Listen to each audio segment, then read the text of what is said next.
자, 이어서 482쪽 분양가 상한제 적용 지역의 지정과 해제를 보겠습니다.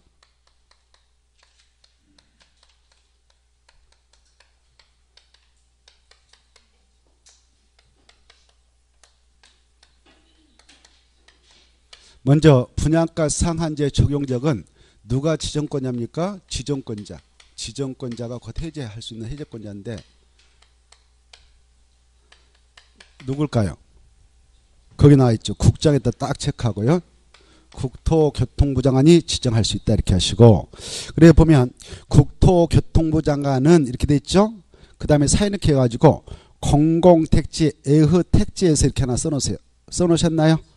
자, 그걸 써놓으시고, 그래 이 분양가 상한제 적용지역은 지정할 때에 지정 가능지역. 지정 가능지역은 공공택지에 따져한다. 공공택지 애허택지에 따져한다. 공공택지 애허택지. 공공택지가 아닌 택지죠. 애허택지에다가 지정하는데 이 택지 중 바로 세 가지 지역이 있다면 그때는 지정을 할 수 있다 이렇게 하셔요. 그래 그 내용이 동그라미 1번부터 3번까지 있는데 1번부터 3번까지를 딱 박스 쳐가지고 공부하기 이렇게 써놓으세요. 분양가 상한제 적용 지역, 지정 가능 지역, 이렇게 지정 가능 지역. 이게 함재로 나올 걸로 예상됩니다. 자, 그래서 어떠한 지역이 있으면 공공택지 애허택지 중 어떠한 지역이 있으면 지정을 할 수 있는가, 이걸 세 가지를 여러분은 중요해 가지고 자주 받으실 필요가 있겠는데, 1번 오늘 지정하려고 합니다. 오늘이 지금 4월인데 4월의 전달을 직전월 이렇게 표현해요. 그러면 3월이겠죠. 직전월부터 소급해서 3개월간 거기다 줄 거예요. 3개월간 아파트 매매가격 상승률이 거기다 줄 거예요. 매매가격 상승률, 아파트 매매가격 상승률, 매매가격 상승률, 상승률이 몇 퍼센트 이상이죠? 끝에 딱 줄 거예요. 10% 이상이죠. 그 수치 중요해가지고 그 수치를 기하는 것이 시험 공부거든요. 그래 10%냐 5%냐 3%냐 10%다 이렇게 하십시오. 매매가, 아파트 매매가 상승률이 10% 이상이죠.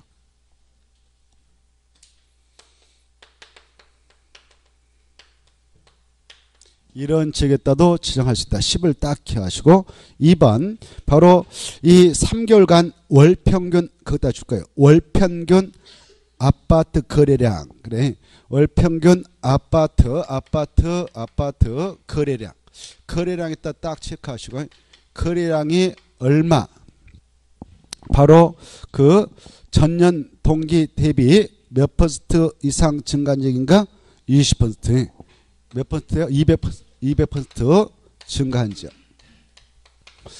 그 수치를 좀 받으시고, 그 다음에 3번 저 끝에 가다 보면 3개월간 해당 지역에서 공급되는, 그 다음 밑줄에 아파트 평균 경쟁률, 청약 경쟁률이 있다. 아파트 평균 청약 경쟁률이 몇 대 몇을 초과한 적인가? 네, 청약 경쟁률이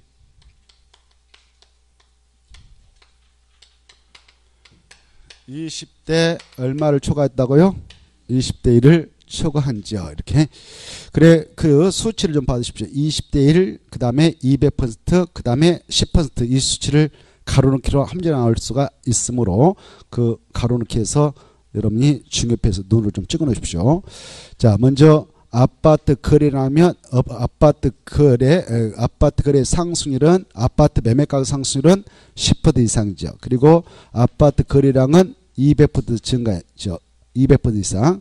그리고 바로 청약 경쟁률이 20대를 초과한죠. 이 정도 보시고, 그 다음에 이제 나머지는 쭉 넘어가 되고 2번 하나 봐봐요. 동그라미 2번. 이 국장이 분양가 상한제 적용 지역을 지정해 놨는데 계속 지정할 필요가 없다고 자기가 인정했습니다. 인정했다고 하면, 인정했다면 마지막에 해제해야 한다. 할 수 있다 하면 틀리겠다. 자기가 더 이상 유지할 필요가 없다라고 인정하면 해제해야 한다 이렇게 받으시고, 할 수 있다면 틀리겠다. 나머지는 통과해도 되겠습니다. 그 다음에 가로 4번 하나 볼까요? 가로 4번 보시면 자 분양가 심사위원회 나옵니다. 가로 1번 이 분양가 심사위원회는 그 사업 주체가 사업계획 승인을 신청하게 될 때 시정수 구청장은 며칠 내에 분양가 심사위원회를 설치해야 되는가? 20일 내에. 이걸 가지고 한번 출제했으니까 가볍게 시정수 구청장은 분양가 상한제 및 분양가 공시제에 관한 사항을 심의하기 위해서 사업계획 승인 신청이 들어왔다. 그리고 자 정비법상 사업승인가 들어왔다. 건축법상 건축가 들어오면 그날부터 20일 내에 분양가 심사위원회를 설치 운영해야 할 의무가 있다. 다만 사업주가 공공사업주에 있다면 그 해당 기관장이 직접 분양가 심사위원회를 설치 운영하면 됩니다. 국가, 지방자치단체, 한국토용사, 지방사인 자들은 지네들 기관장이 직접 분양가 심사위원회를 설치 운영하고 이자들이 아닌 사업주일 때들은 시장수 구청장 사업계획 승인 신청에 들어가면 그날부터 20일 내에 분양가 심사위원회를 설치 운영할 의무가 있다. 이 정도 보시고 가로 3번 시장수 구청장은 입주자 모집 승인을 할 때에는 분양가 심사위원회의 심사 결과에 따라 승인 여부를 결정해야 한다. 이렇게 받으시고 마지막 줄. 자, 그 다음에 넘어가셔서 485쪽 봅니다. 485쪽 보면은 투기 과일주가 나올 거요. 찾았죠? 자, 투기 과일주구는 무슨 법에 나오는가? 투기 과일주구. 옆에다 주택법 이렇게 써놓고요. 그래, 이 투기 과일주구는 국토개법상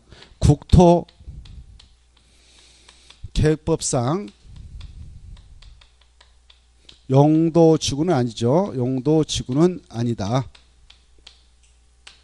국토개법명상 용도지구는 10개가 있는데요.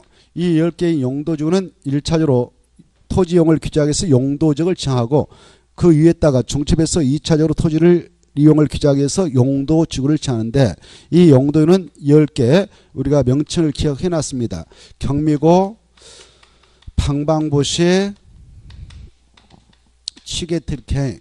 그래서 이 투기과일주는 국토개법명상 용도지구는 아니다. 이렇게 하십시오. 그리고 주택법이 있는 것이다. 이렇게 번지수를 딱 생각해 두시고 그래 이 투기과일주는 말 그대로 주택에 대한 투기가 과열되게 싶다. 그러면 그 지구를 정해 가지고 그 안에서 입주로 선정된 주인 분양권의 전매를 제한해서 주택가격 안정을 도모하고자 이걸 제한하는데 이때 투기과일주가 관련해서 주택법상 이 지구를 지정할 수 있는 지정권이 누구냐? 국토교통부 장관하고 시도사가 지정할 수 있다. 이렇게.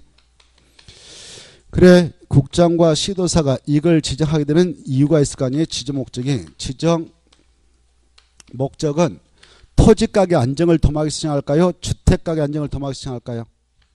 그래 주택법에 있으니까 주택가격 안정이지 토지가격 안정이 아니다. 주택가격 안정 도모를 위해서 지정합니다. 토지가격이 아니다. 이때 국장이 지정을 하게 될 때 바로 어떤 절차를 거치는가? 국장은요 여기다 투기과일지구다라고 정할 때는 그 지구를 관할하게 될 시도사의 의견을 미리 들어보는 거예요. 그리고 시도사가 이렇게 투기과일지구다라고 자기 관할하겠다 정할 때는 미리 국장과 협의합니다. 국장과 협의해야 돼. 이거 가지고 몇 번 출제했네요. 그래 그 내용을 한번 체크해볼까요?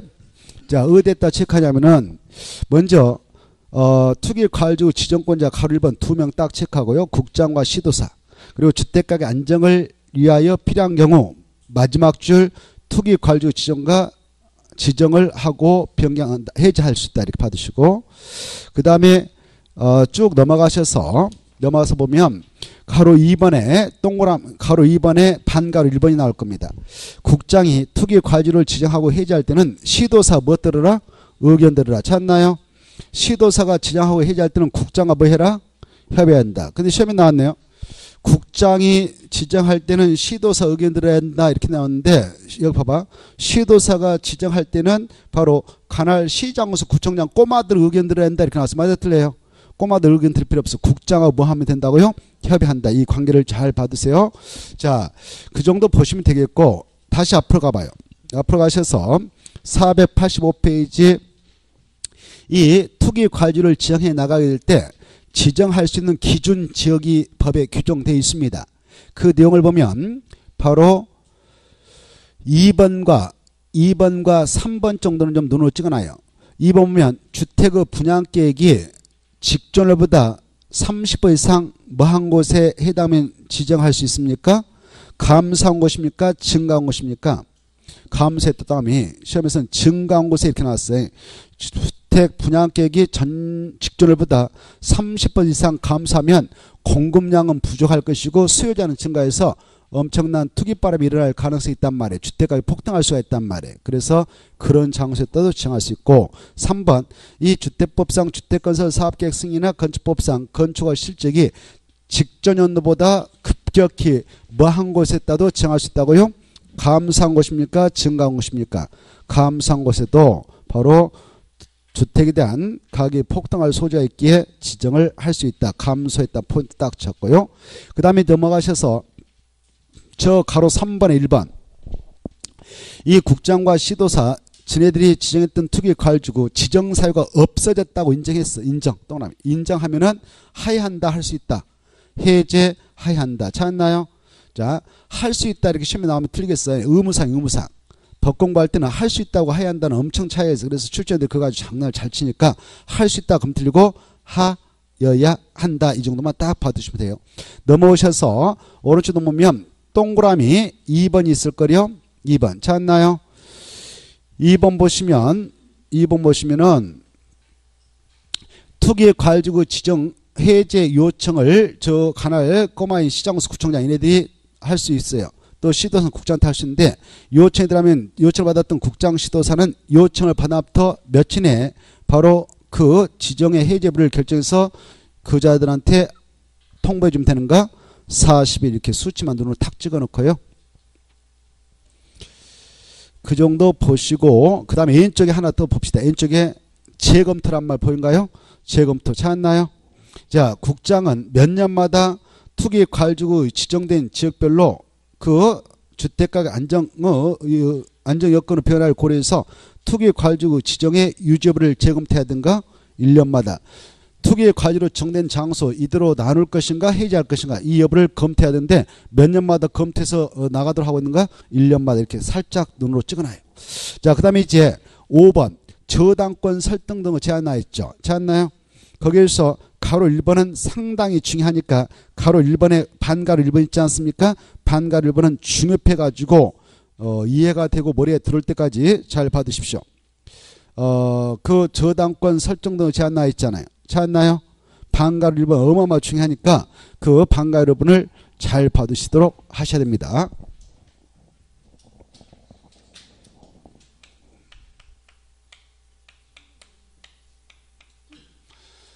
저당권 등의 설정 제한 파트 찾나요? 거기 보면 1 가로 1번만 잘 받으셔요. 487페이지 찾았죠? 찾았죠? 자, 사업 주체는 그 말이 사업 주체는 주택건설 사업에 의하여 건설된 주택 및 대지에 대하여는 이제 줄 겁니다. 제가 읽고 하면 입주자 모집공고 승인 신청일 주택자 복용은 사업계획 승인 신청일 이후부터 딱 줄 것이고 밑에 줄 소유권 이전 등기를 신청할 수 있는 날 이후 60일까지 기간 동안 그때 딱 줄 거예요. 그게 어마어마하게 중요하거든요. 그때 어마어마하게 중요 편해요. 알겠죠? 그래 그 기간 동안 바로 입주 예정자의 동의 없이 다음의 행위를 하여서는 된다 안 된다? 안 된다 이렇게 돼 있죠. 조금 전에 소유권 이전 등기를 신청할 수 있는 날 그 말 보였었죠. 그 말은 그 뜻이 법에 규정되어 있죠. 소유권 이전 등기를 신청할 수 있는 날이란 사업주체가 입주 예정자에게 통보한 뭔 날이다. 그 중요표. 입주 가능일입니까? 잔금 지급일입니까? 그래 잔금 지급일 아니다. 사업주체가 입주 예정자에게 통보한 입주 가능일을 말한다. 그래 어떠한 것들을 하지 못하도록 하고 있는가? 박스 안에 들어가서 이제 해서는 안 되는 것. 해서는 안 되는 것은 그 저당권 체크 가등기 담보과 같은 담보물권 체크 이런 것들 설정하지 말 것. 그 다음에 지상권 줄 것이고 전세권 줄 것이고 등기되는 부동산 임차권. 임차권은 채권입니까 물권입니까? 채권이죠. 등기 없으면 제3자에게 대항력 없죠. 그래 등기하게 되는 것만 바로 제3자에게 대항력이 있습니다. 그래서 임차권은 꼭 등기되는 부동산 임차권만 설정하지 못하도록 하고 있다. 마지막에 매매 체크, 증여 체크, 처분행위 체크. 그래서 처분행위는 두 가지가 있어요. 돈 주고 팔면 매매, 공짜로 소유권 넘겨주면 증여. 이거 아주 중요하니까 잘 받으셔야 돼요. 그래 그런 행위를 하지 못하도록 하고 있습니다.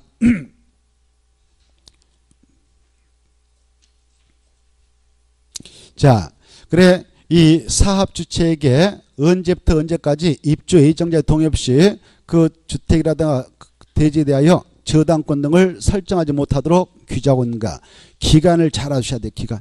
언제부터 언제까지 입주 예정자의 동의 없이 저당권 등을 설정하지 못하도록 규정하는가.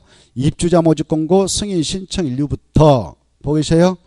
입주자 모집공고 승인 신청 일류부터 바로 소유권 이전 등기를 신청할 수 있는 날 이후 60일까지 기간 동안 이걸 철저하게 머리다 넣고, 다만 사업주체가 주택자일 때는 외가 인정된다. 사업주체가 주택자일 때는 바로 입주자 모집공고 승인 신청일이 아니고 사업계획 승인 신청 일류부터 소유권 이전기를 신청할 수 있는 날 이후 60일까지 기간 동안 입주 예정자의 동의 없이 박스 안에 있는 저당권 등을 설정하지 못하도록 규제해서 입주 예정일을 보호해 나가고 있다 이겁니다.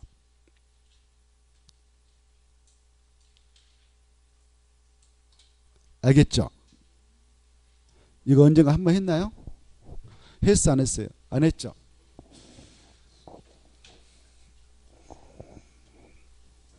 자, 이렇게 뭐 주택법상 사업을 하게 되는 사업주잖아요.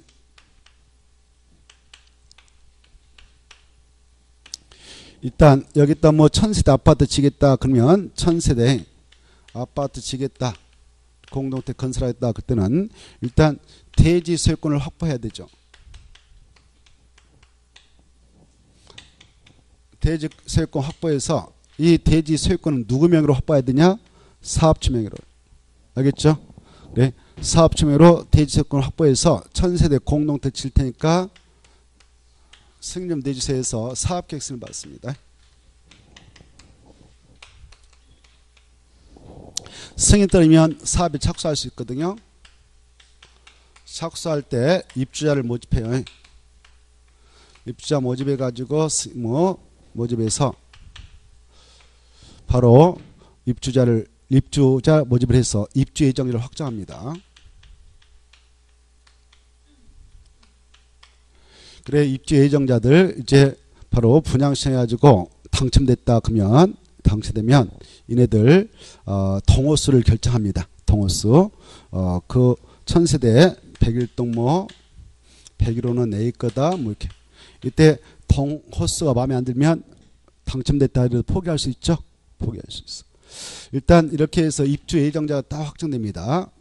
이때 입주 예정자들 이제 사업이 다 끝나고 나서 사용검사 받고 들어가서 사용하려면 한참 기다려야 돼요. 그리고 계약금도 일단 내놓고요. 자기가 그 분양받고 싶으면 동호수 마음에 들다 그러면 최초로 주택공급 계약 체결 가능한 날부터 뭐 한 일주일 동안 계약을 체결할 수 있습니다라고 알려주죠. 그때 계약금 들어가서 그 동호수 마음에 들면 바로 주택공급 계약을 체결하면 됩니다. 그리고 나서 이제 그 공사 진척 정도에 따라서 뭐 중도금 냈고 뭐 마지막 공사 다 끝나면 잔금 내서 소유권을 넘겨받게 되는데 그리고 이제 들어가면 되는데 이때 이렇게 사업을 하게 되는 도중 사업체가 자기 명의로 돼 있는데 이 대지 소유권이 이걸 바로 다른 사람한테 돈 빌려다 쓰면서 여기다 저당권을 설정하면 된다 안 된다? 안 된다 그 말이에요. 저당권 설정해 놓으면 입주 예정자들 바로 이 소유권 저당권자가 이 사업주체 변제기간 도래했건만 바로 채권 채무를 변제하지 않으면 저당권자가 경매도 넣어버릴 수가 있죠. 그러면 대지 소유권 날아가 버린단 말이에요. 그러면 입주 예정자들 난감하지 않겠습니까? 그래서 입주 예정자를 포함해서야 입주 예정자 동의 없이는 이 대지에 대하여 사업주 명의로 되어 있는 이 주택건설 대지에 대하여 저당권 같은 거 설정하지 말라 이렇게 하고 있단 말이에요. 이때 이걸 설정해서는 안 되는 기간이 있다. 언제부터 언제까지 입주 예정자 동의 없이 설정하지 못하고 됐느냐. 바로 이렇게 입주자 모집을 할 때 입주자 모집 공고를 하기 앞서서 미리 아까 입주자 모집하겠다라고 시장으로서 구청장한테 승인받아야 되죠. 승인받기 위해서 입주자 모집 공고 승인 신청을 한단 말이에요. 입주자 모집 공고 승인 신청. 이때 이렇게 입주자 모집 공고 승인 신청을 오늘 한다 그러면 그날부터 그 말이에요. 이날로부터 사업 주체가 공사 다 끝내고 나서 사용검사 받고 나서 바로 이 친구들이 잠금되면 야 너네들 소유권 넘겨받아라. 그래서 들어가서 사도 된다 이렇게 한단 말이에요. 그때 사업주체가 입주 예정자에게 통반 바로 소유권 이전 등기 신청일 이후 며칠까지요? 60일까지 기간 동안이 이까지 기간 동안 이때 소유권 이의등기를 신청할 수 있다. 소유권 이의등기를 신청할 수 있는 날이라는 것은 신청할 수 있는 날, 신청할 수 있는 날이라고 하는 것은 달리 뭐라고 하냐? 사업주가 입주 예정자에게 통보한 뭐하고 같은 말이다고요? 입주 가능이라고 같은 말이다 그랬어요. 이날로부터 60일까지 기간 동안 입주 예정자의 동의 없이는 함부로 이 대지에 대하여 저당권도 설정하지 말고 가등기 담보권도 설정하지 말고 지상권도 설정하지 말라. 이렇게 또 바로 이 건설된 101동 이렇게 건설했다. 101동을 건설했다면 바로 이 건설된 주택에 대해서는 사업주체가 1차로 자기 명의로 소유권 보유 등기를 쳐요. 소유권 보유 등기 딱 해놓고 이 친구들이 잔금을 냈다 그러면 소유권 이등기 해주거든. 자, 그때 자기 명의로 되어 있기 때문에 이 주택에 대하여 건설된 주택에 대하여 저당권도 설정하지 말고 전세권도 설정하지 말라 이렇게 하고 있단 말이야. 전세권. 그리고 등기되는 부동산 임차권도 설정하지 말라 이 말이에요. 임차권. 그리고 이걸 아예 소유권 다른 사람한테 줘버리는 그 처분도 하지 말라. 처분할 때 돈 받고 하면 매매인데 매매도 안 되고 무엇도 안 된다. 공짜로 줘버리는 증여를 한다. 이거 해서는 된다 안 된다? 안 된다 이 말입니다. 이런 것들을 하지 못하도록 해서 바로 입주 예정자들을 바로 보호해주고 있다 이렇게 말씀드릴 수 있어. 근데 이 사업 주체 중에서도 주택조합은 그 기간을 달리하고 있어요. 주택조합이 나오면 주택조합을 제한 사업주에게는 이제 금방 이렇게 입주자 모집 공고 승인 신청 일부터 바로 사업주가 입주 예정자에게 통보한 소유권 이익기 신청할 수 있는 날 이후 60일까지 기간 동안 이거 하지 못하도록 규정하고 있는데 바로 주택조합일 때는 이날을 기점으로 해서 적용한 게 아니고 주택조합은 입주자 모집을 하지 않아요. 이미 조합원들 모집했으니까.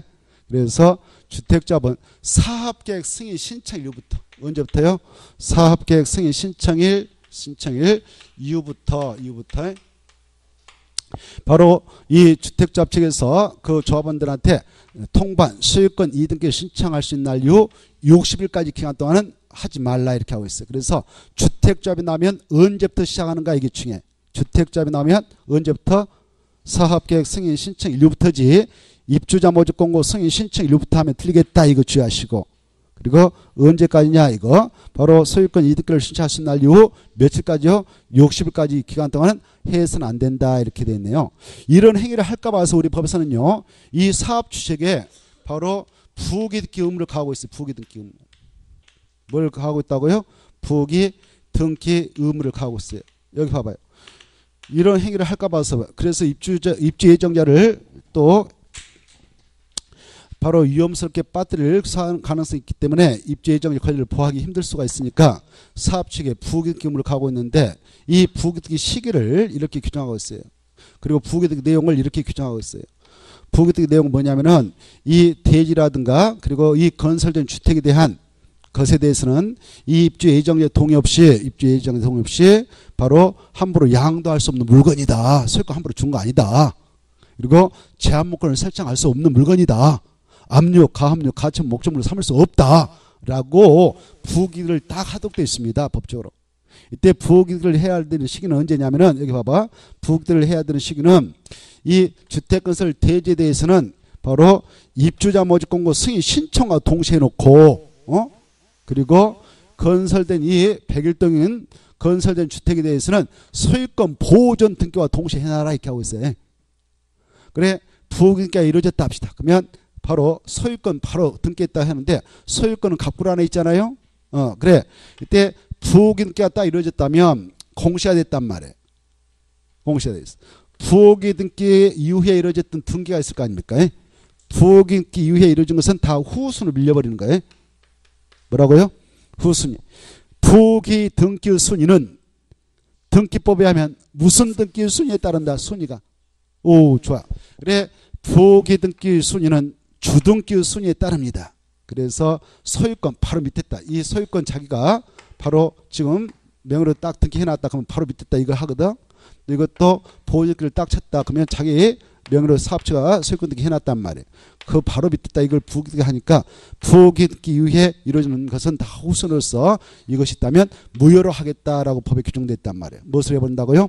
무효. 그래서 입주예정일을 포함하고 있다. 다만 이 사업 주체가 경영 부실로 부도나 버렸어. 그래서 입주 예정자들이 이걸 돈 걷어가지고 넘겨받아 버렸어. 그때는 유효하다 이렇게 하셔요. 그 내용을 체크해 보도록 하겠습니다. 그리고 야 하지 말라 했는데 해버렸어. 아까 그런 것들이 이거 하지 말라 그랬는데 했어. 했다면 위법자가 되겠죠. 위법자 이 사업체는 가만둘까 잡아갈까요? 위법자는 결국 잡혀갑니다. 잡혀가면 어디 갈까요? 감옥 가는 거죠. 그래 2년 이하 징역 또는 2천만 원의 벌금차도로 규정되어 있어요. 자 그걸 체크하고 넘어가겠는데 487페이지 가로 1번 반가로 1번 아주 중요하니까 잘 받으세요. 자 그 다음에 넘어가 보셔. 일단 넘어가셔서 488페이지 바로 가로 2번 부기등기 나와 있죠. 부기등기에서 나머지 통과해야 되고요. 쭉쭉쭉 내려가서 바로 2번 봐봐. 부기등기 예외가 나있죠. 찾나요? 사업주체가 누굴 때는 부기등기를 면제해 주냐? 바로 공적 주체인 국지공일 때는 면제해 주는 거야. 이해돼요? 누구에게 이렇게 하도록 의무를 가고 있냐? 민간 사업체나 되겠죠.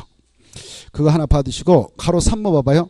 부기등기 시기 아까 했어. 부기등기는 대지에 대해서는 언제 해라고 그랬습니까? 대지에다 포인트 잡고 입주자 모집공고 승인 신청과 동시에 해줘라 이렇게 돼 있죠.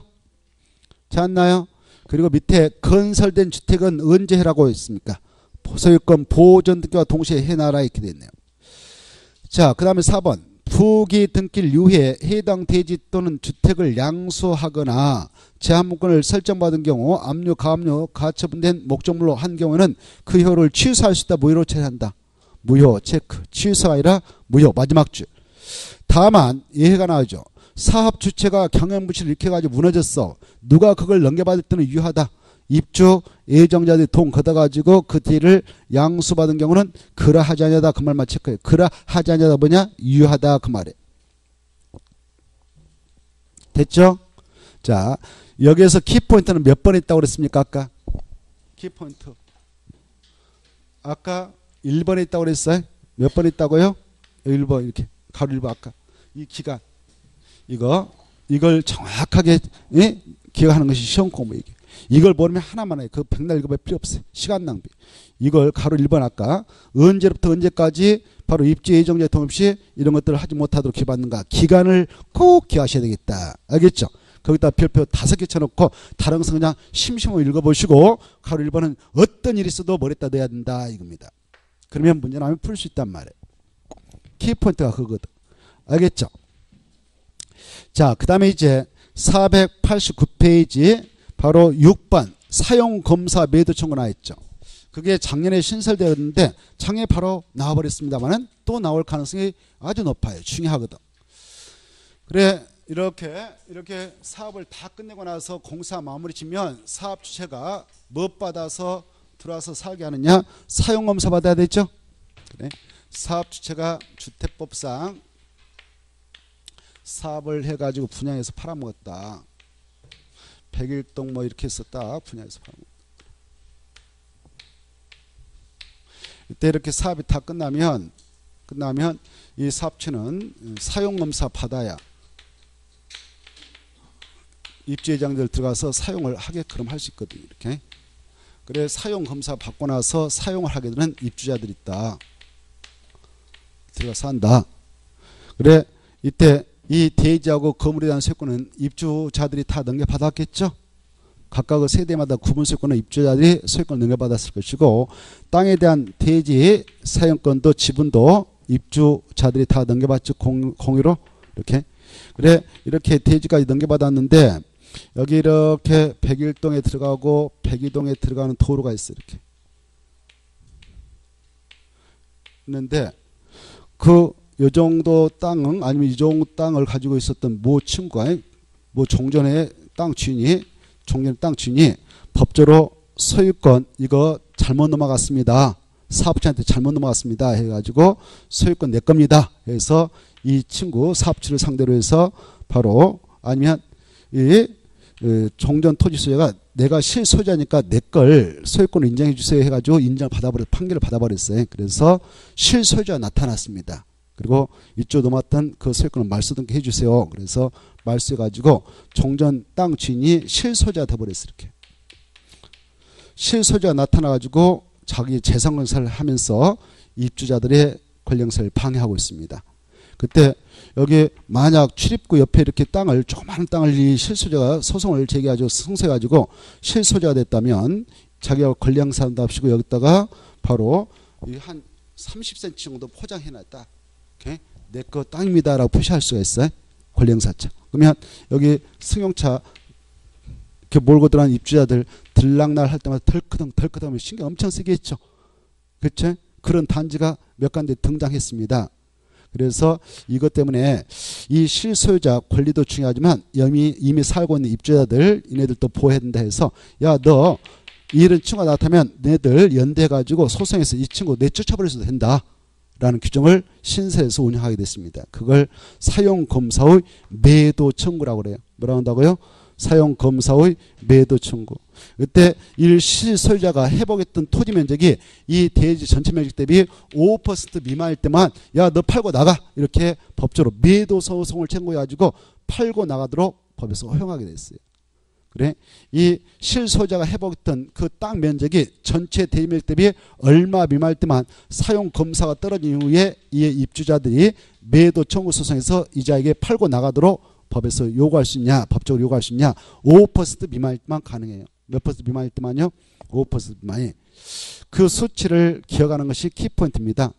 사용검사와 매도 청구를 하기 위해서는 실소유자가 회복했던 토지 면적이 전체 대지 면적 대비 몇 퍼센트 미만일 때만 매도 청구 소송에서 내쫓아버려도 되는가?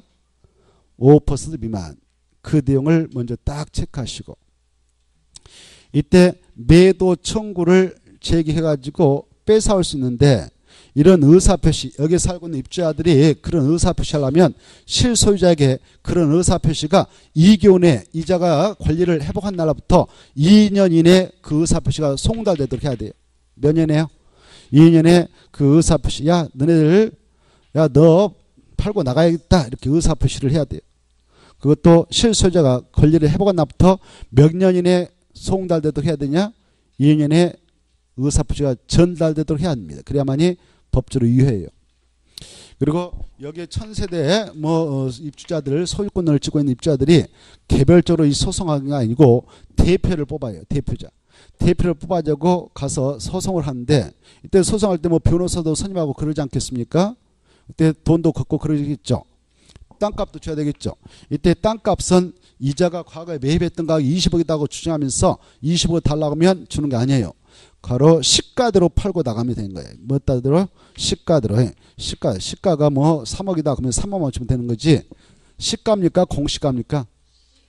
있나요? 없나요? 거기다 체크 한번 해보세요.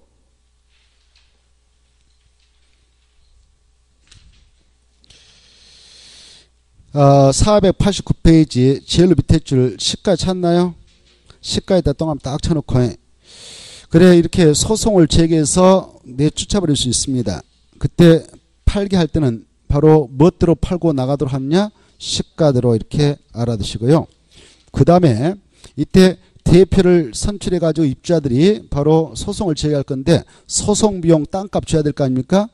그 돈을 바로 여기에 살고 있는 입주자들이 내는 게 아니고 일단 자기들이 1차적으로 걷어서 하겠죠. 소송 비용, 변호사비.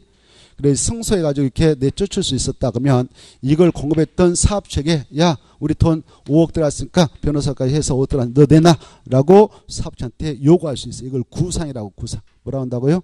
구상할 수 있다. 사업 측에 구상할 수 있다 없다? 있다. 이렇게 알아주십시오. 이때 대표를 선출할 때는 4분의 3 이상의 동의서 들고 가면 대표로서 인정을 받습니다. 그럼 이제 대표자가 가서 매도 청구 소송에서 승소했다면 그 효력은 바로 대표자에게만 효력이 있다. 이 입주자 전체에게 효력이 있다. 입주자 전체에게 효력이 있다. 이렇게 알아두십시오.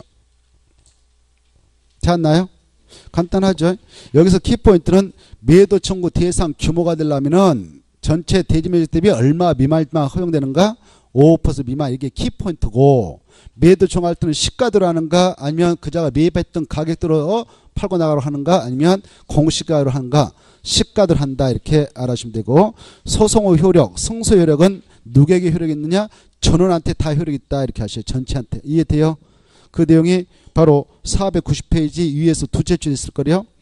승소했던 판결 효력은 여기 살고 있는 입주자, 소유자겠죠. 주택 소유자 전체에 대한 효력이 있다. 전체에 다 포인트 딱 잡고. 전체. 자, 그래 가로 1번부터 바로 5번 비용까지 한 문구입니다. 한 문구. 이건 시험에 꼭 나오니까 처음부터 끝까지 좀 샅샅이 봐두세요. 꼭 나옵니다. 아주 중요해요. 뭐 키포인트 딱 잡아서 외우면 되죠. 시가 5% 미만일 때 매도 청구 땅이 된다. 구상할 수 있다. 판결의 효력은 전체 소유자한테 미친다. 그리고 바로 그 인인의 의사표시가 도달된다. 뭐 이렇게 간단하게 봐두시면 되겠습니다. 자, 그 다음에 이제 7번 주택 공급서 교란행위 금지. 이것도 꼭 시험에 나와요. 이 주택법 양이 대폭 축소돼 가지고 바로 낼 게 없어요. 낼 게 없어. 그래.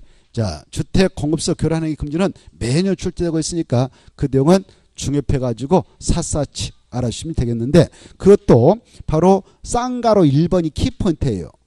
쌍가로 1번하고 오른쪽에 쌍가로 2번 있지 않습니까? 그 중에 뭐가 키포인트냐면은 쌍가로 1번이 핵심이고 2번을 효력해서 가로 1번부터 바로 5번까지 봐봐요. 넘어가서 5번까지. 이게 2번의 효력입니다. 2번 효력 묶어놓으세요. 반가로 1번부터 6번까지 5번까지는 한 문구로 딱 처리해서 알아주시면 돼요. 그 중에 뭔만 알면 문제 풀 수 있느냐? 몇 번? 쌍가로 1번. 자, 누구든지 이 법은 주택법입니다. 쌍가로 1번 보세요.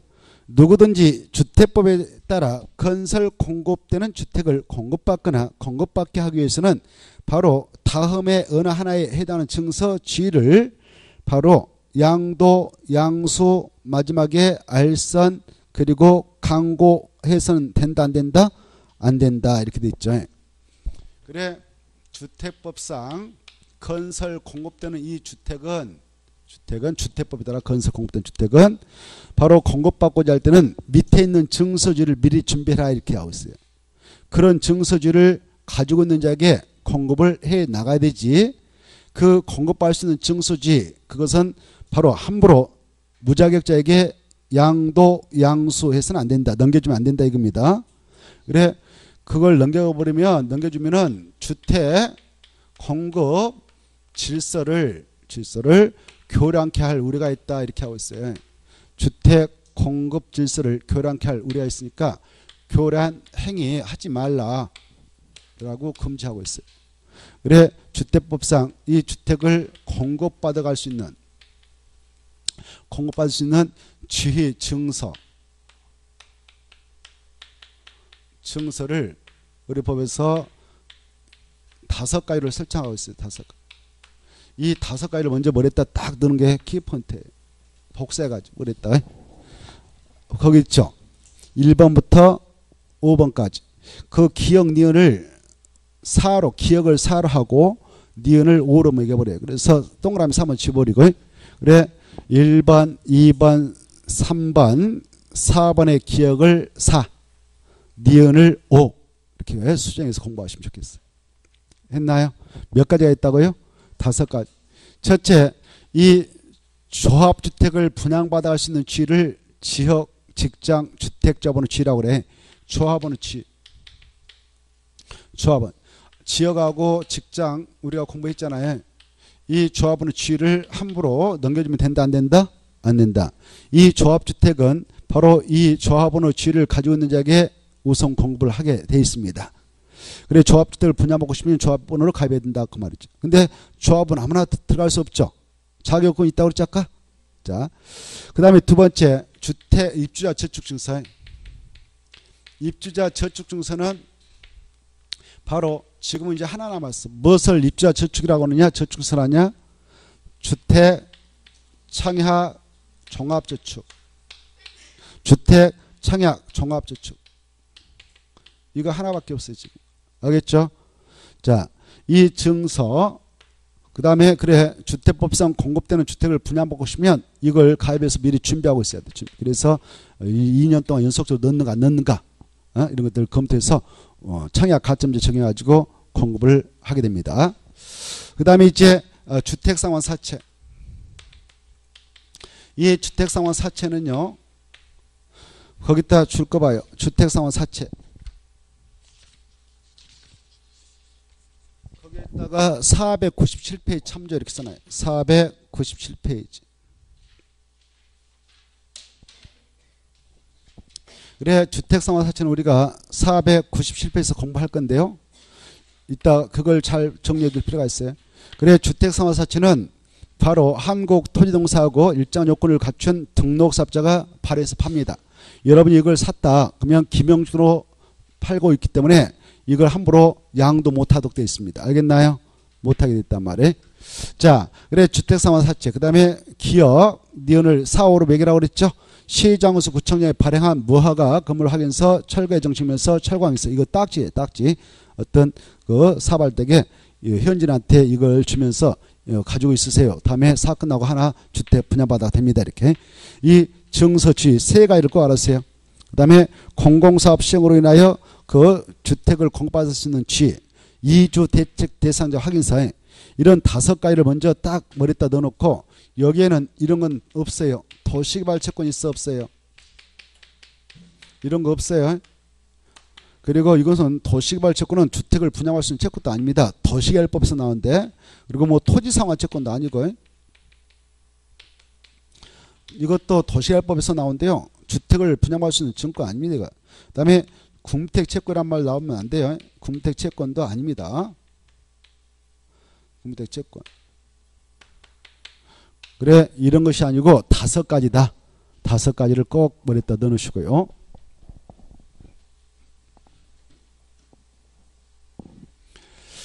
이 5가지를 먼저 기억하시고 이러한 증서지를 바로 뭐 하지 못하도록 하고 있느냐? 그 행위는 교량행위로서 금지하고 있었느냐? 금지되는 행위가 있었죠? 금지되는 행위.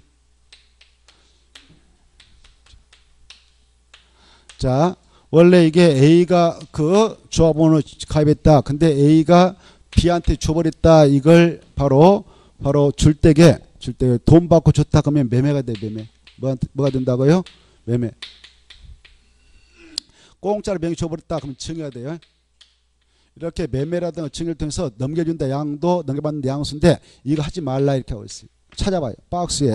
박스에 바로 매매 증여 찾아가지고 딱 네모치고 찾았나요? 자, 그 다음에 이런 것들 저 A하고 B 간에 여러분이 뭐 중개사로서 개입해가지고 알선도 하지 말라 이렇게 하고 있어요. 알선 찾아요. 찾았나요? 그 다음에 광고도 하지 말라 이렇게 하고 있어요. 광고. 이것도 안 돼요. 그래서 4가지 딱 네모쳐요. 찾아가지고 매매 증여 광고 알선 광고 하여선 된다 안 된다? 안 된다. 네모쳐가지고 4개니까 네모쳤어요. 4개 매매 증여 알선 광고 네모쳐가지고 금지 이렇게 딱 써놓고 자 이게 중요해. 이제 4개는 안 된다. 그래 주택상환 사채 봐봐. 주택상환 사채 매매 돼 안 돼요? 안 돼요. 주택상환 사채 증여 돼 안 돼요? 안 된다. 주택상환 사채 알선 돼 안 돼요? 안 돼요. 광고행위 돼 안 돼요? 안 된단 말이에요. 이해돼요? 자, 안 돼. 근데 바로 주택 공급시설을 교량케 할 우려가 없기 때문에 허용되는 행위가 있습니다. 허용행위. 거기 상속 저당 체크해서 허용행위, 허용된다 이렇게 써요. 상속하고 저당했다, 상속과 저당했다 딱 동시에 내묻혀가지고 허용행위 이렇게 딱. 상속, 저당 딱 동시에 내묻혀서 허용된다, 허용되는 행위다. 그래서 금지되는 행위하고 허용되는 행위를 구별하는 것이 시험 공부다. 주택상호사채의 상속은 된다 안 된다? 돼요. 주택상호사채의 저당 된다 안 된다? 된다 그 말 이해돼요? 자, 이 A라는 사람이 지금 지역주택자 가입할 수 있는 자격이 있어서 가입했습니다. 그래서 조합주택 하나 분양받으려고 가입했는데 조합주택에 그래 가입해가지고 동호수도 이미 확정됐어요. 101동 101호 뭐 싼 거 101호는 좀 싸요. 싸 분양가가. 그래 조합비 낼 때 좀 싸게 맥힌단 말이에요. 그래 101동 101호를 A가 하나 분양받으려고 조합주택 분양하려고 조합원으로 들어가서 지위를 취득했어. 그래서 계약도시로 계약금 내놨습니다. 중도금 냈습니다. 그래 이제 잔금을 내려고 하는데 그 사이에 A가 사망하셨습니다. 사망했는데 이 B라는 친구가 있다 합시다. B가 자식인데 상속이 딱 아들 하나밖에 없어. 이것도 재산권이니까 법적 상속이 이루어지는 거예요. 이때 상속받았던 B는 투기 목적으로 산 겁니까? 아니면 법적 상속이 있게 되어서 부득불 넘겨받았습니까? 넘겨받았죠. 그래서 주택공급세를 교량케 할 우려가 있기 때문에 이 상속은 허용된다 이렇게 하는 겁니다. 그리고 아버지가 그냥 살아계셨는데 잔금을 낼 여력이 없어요. 이거 3억짜리인데 그래서 잔금 한 5천만 원 빌려 쓰려고 저당을 동호수 은행하고 해가지고 저당 잡고 잡혀주고 넘겨받았다. 그래 이때 이렇게 저당 잡고 동용자해서 이 마지막 소유권을 넘겨받기 위해서는 저당도 허용된다 이렇게 해요. 무엇도 된다고요? 저당. 그래서 상속과 저당은 허용되지만 네 가지는 절대 안 된다 이렇게 기억하십시오. 안 되는 거 네 가지하고 되는 거 두 가지를 구별하는 것이 키포인트다. 뭐 할 것도 없잖아요. 상속, 저당, 허용, 매매, 증여, 알선, 강구, 금지, 끝. 이렇게. 자, 할 것도 없네요. 그래도 문제 나면 틀릴걸. 자, 그래 하지 말라 했는데 했습니다. 하면은 처벌 받습니다. 바로 3년 이하의 징역 또는 3천만 원 범죄하죠. 그 내용이 5번 나옵니다. 5번 나오죠. 5번. 알겠나요? 몇 번 나온다고요? 5번. 그래 주택공급지서 교량행위를 하다 걸리면 3년 이하의 징역 또는 3천만 원 범죄한다. 그리고 가로 1번부터 4번까지도 쭉 읽어두셔야 돼요. 그래 이제 이 공급지를 교량케 하다가 금지된 행위를 했다 그러면 위반자가 되는데 위반자에 대한 조치가 나오죠. 첫째, 이 사업주라든가 국장께서는 바로 이 친구가 A가 주택을 공급받을 수 있는 이 쥐를 바로 쥐를 무효로 할 수 있어요. 무효로. 뭐 할 수 있다고요? 쥐는 무효로 할 수 있어요. 조합은 쥐를 무효로 시켜버린단 말이에요. 쥐 무효로 할 수 있고. 이미 공급계약과 체결했다면 공급계약은 취소할 수 있단 말이에요. 취소해야 한다. 할 수 있다. 할 수 있다. 이렇게 딱 받으셔요. 쥐는 무효로 할 수 있고 쥐는 무효로 할 수 있고 공급계약은 취소할 수 있다. 둘째, 이 사업 주체가 받았던 돈이 있을 거 아니에요. 그동안. 그 돈을 입주금을 합시다. 입주금을 내줘버리는 내주면 지급한다 그래. 지급한 날에 사업주체가 그 주택을 다시 취득하는 본다. 이렇게 사업주체에 의한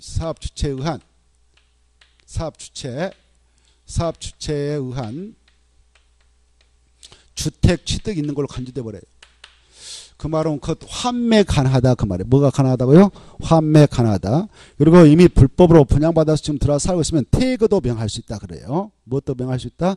퇴거도 명할 수 있다. 퇴거. 체크 여러분 체크했다면 그냥 퇴거를 명할 수 있다. 그리고 바로 국토교통부 장관은 주택법상 주택을 분양받을 수 있는 자격, 이걸 입주자 자격이라는데 입주 자격을 몇 년까지 제한할 수 있냐? 10년 이내에 보면서 너 당만 입주자 자격 없다. 분양 못 받아한다. 주택법에 따라 건설 공급된 주택 못 받아한다. 라고 제한할 수 있는 그런 규정을 두고 있습니다. 그런 것들은 가볍게 읽어보시고 몇 년에 벌면서 이렇게 제한할 수 있는가? 10년.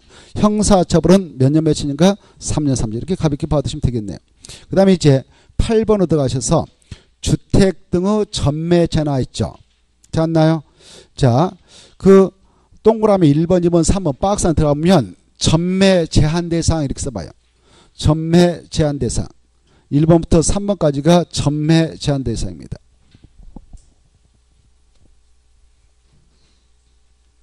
전매 제한 대상.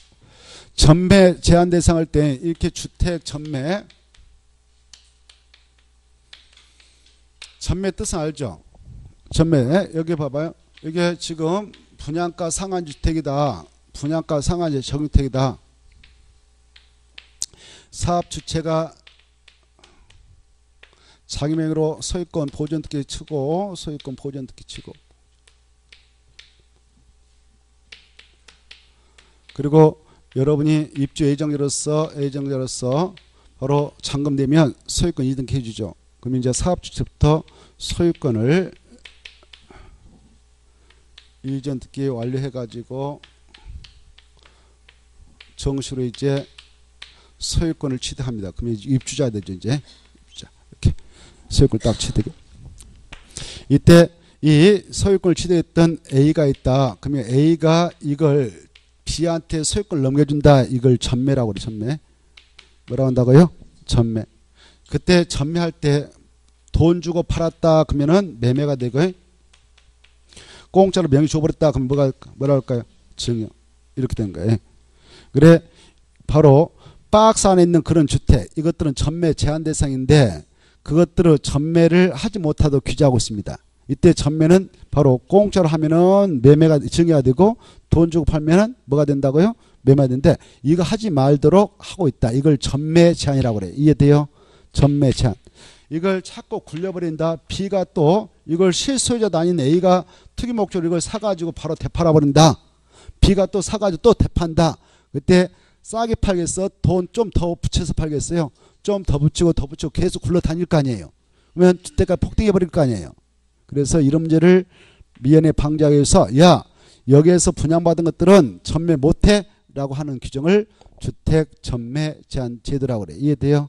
전매 제한. 그래 전매 제한을 받고 있는 주택이 박스 안에 1번, 2번, 3번 있는데 그런 것들은 전매를 못한다 이렇게 하고 있습니다만은 바로 그 1번 보면 분양가 상한제 정택 그 주택의 입주로 선정 지는 게 나와 있죠.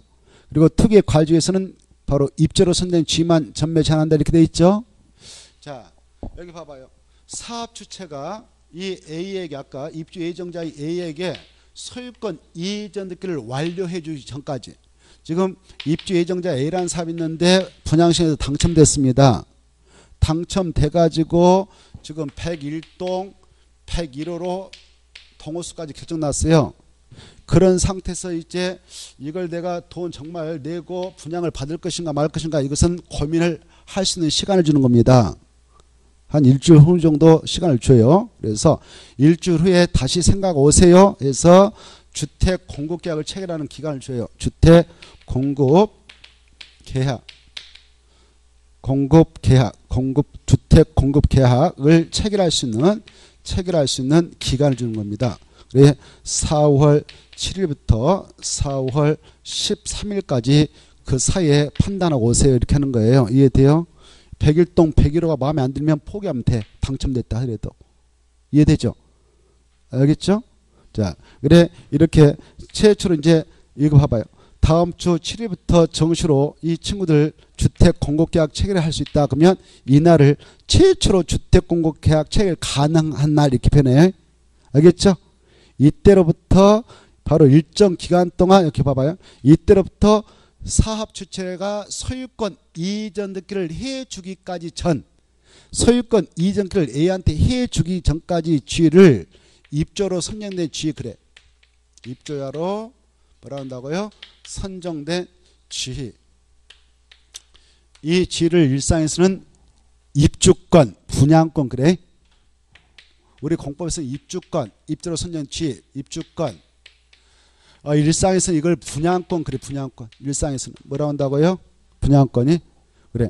입주권, 분양권 이걸 우리 공법에서 입주로 선정된 지위 그래. 그래.